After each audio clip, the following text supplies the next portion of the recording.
Mine and Yours is a luxury resale company located in Vancouver. And today we're going to sit with my friend Courtney and chat about how she got started, what brand she carries, and how she builds community through her marketing.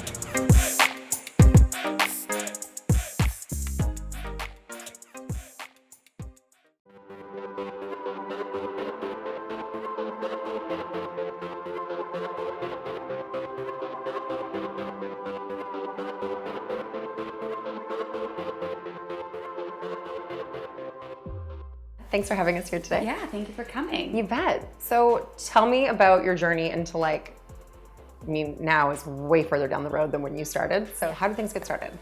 I was always interested in fashion. So I moved to LA when I was 17 to go to fashion school and worked just tons of different jobs in the industry, but had moved back to Vancouver and was running my family business. So got experience in running a company. Right. Completely different industry. Lumber, very different, but business is business. So I did get that experience. And then I decided I wanted to do something in fashion, and a friend introduced me to a girl who had an idea for this store, and we met and opened it up 6 months later. So what you guys do here, I think a lot of people are under the misconception that it's consignment. Yes. But it's not, it's resale. So that stress of having the inventory over your head. Yeah, we do. And now that we're growing, I'm like, oh, that's why people do consignment instead of resale. But there are benefits. So how did you guys decide that that was going to be your business model and go from there? Well, we both used to live in LA, and they had a lot of these easy, simple buy-sell trade stores. Especially if you have one pair or two pairs of really nice shoes that you want to sell. Do you want to go back to the store 4 months later and pick up your check for $50? It's a bit of a hassle. So we wanted to make something that was just easier, and our goal is to make it as easy as possible to turn your closet into cash. Cool. So some people that wouldn't typically bring all their stuff down to a secondhand store and worry about going back to get their money, we go to them, I write them a check right on the spot, so we just make it really simple. So what is your normal client like then on this selling to you side? It's a pretty wide range. So some people, I go to their house twice a year and I empty out their closets, and I'll write them a check for $10,000 to $30,000 for their product.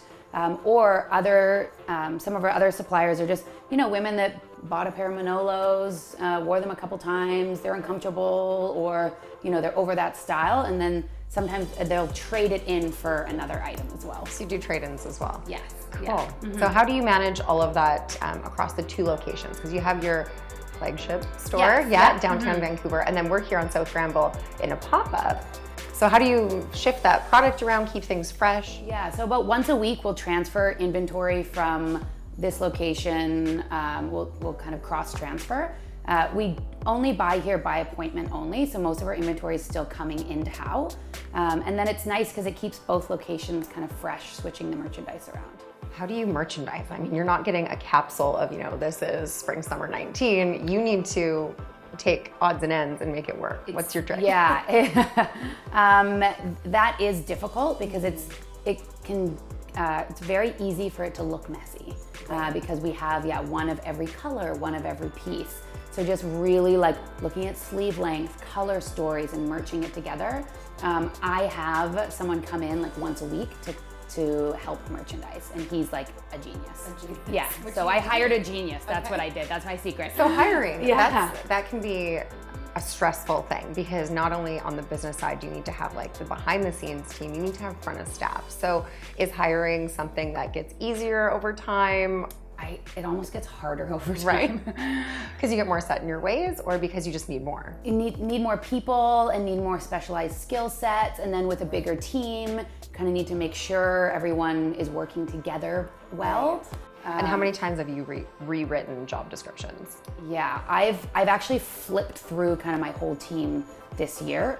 So I would think I'm almost an expert hirer by now, or not. And fit is everything, isn't it? Mm-hmm. Yeah, one is just hiring for culture. One of our core values is passion for product. So we want people that love fashion. Right, and when they see a piece come in, they're like, I know what that's from, that's amazing. And then it just makes, if you are, if you're in love with all the products here, you're excited to come to work and you want to be around the product. So that's our number one fit. Are you obsessed with clothes? Right.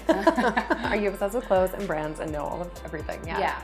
That's very cool. So because you're getting singular pieces instead of people also kind of have to stay on top of what you have, because if they're kind of looking for a new bag, they don't quite know what it is, and they see it on your Instagram, like it goes quick, yeah. right? How often do you get that call being like, put that behind the counter, I'm on my way? Often, and we do no holds on Instagram items because we're always, people are, one person's calling in and the other person shows up. So Instagram is no hold, first come, first serve. Right. And our items do tend to go pretty quickly. We also have a wish list. So if you're dying for a product, you can let us know and we'll put you on the wish list and try our best to contact you before it hits the floor. Our wish list is very large. So I would imagine. Sometimes we do our best to get in contact with customers kind of first thing. Yeah, so there is a lot of community base. I mean, you talked about you buy from regulars. You have a lot of people that come in on the regular. You have people that follow you on Instagram.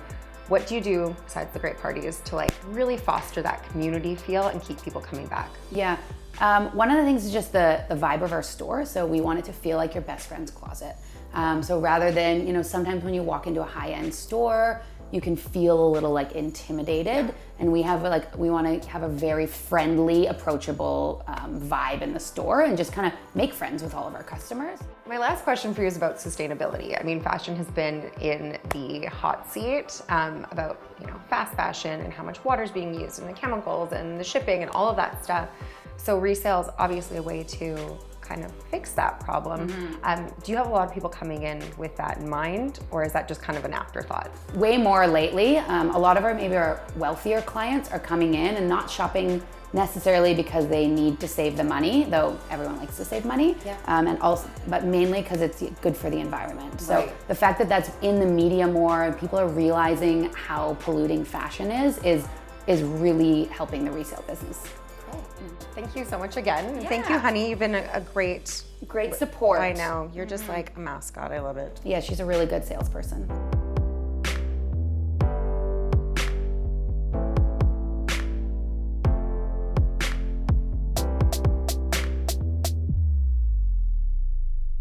If you were inspired by this video, give it a thumbs up and subscribe to Broadworld's channel. Be sure you ring the bell to receive notifications each time we drop an interview from a female founder, or give away branding and marketing tips to help you grow your business or your career.